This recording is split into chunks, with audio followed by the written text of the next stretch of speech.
الرحمن علم القرآن خلق الإنسان علمه البيان والنازعات غرقا والناشطات نشطا والسابحات سبحا فالسابقات سبقا فالمدبرات أمرا يوم ترجف الراجفة تتبعها الرادفة قلوب يومئذ واجفة أبصارها خاشعة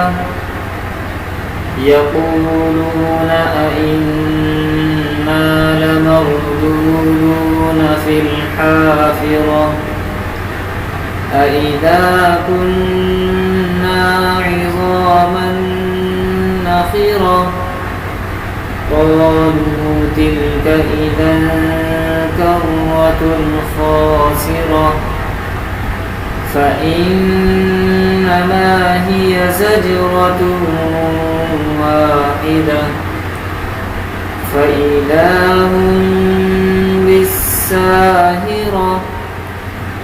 هل أتاك حديث موسى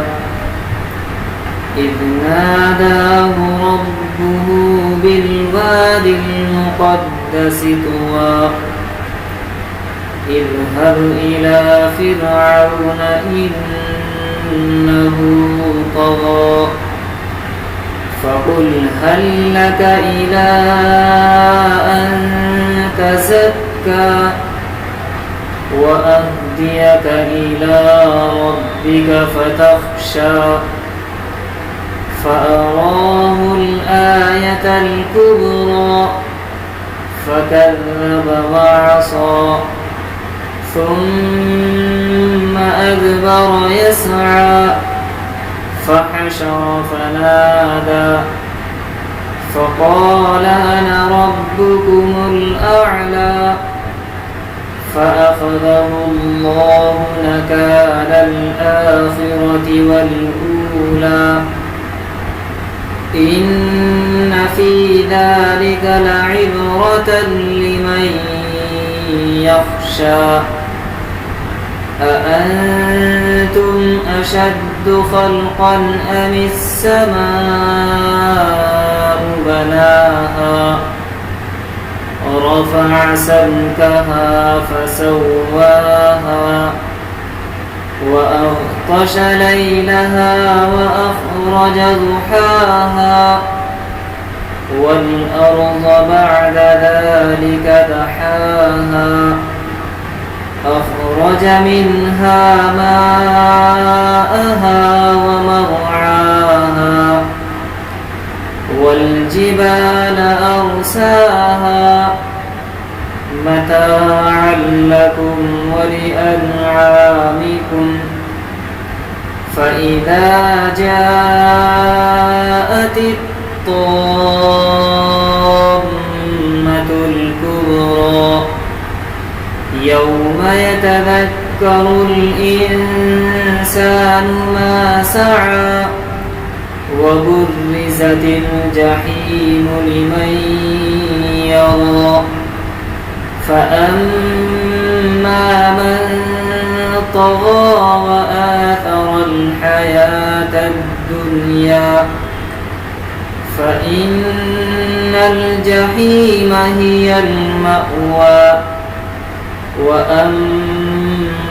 من خاف مقام ربه ونهى النفس عن الهوى فإن الجنة هي المأوى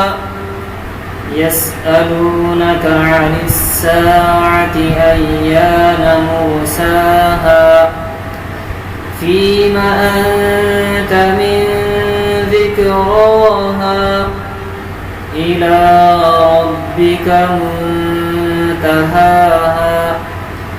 إنما أنت منذر من يخشاها كأنهم يوم يرونها لم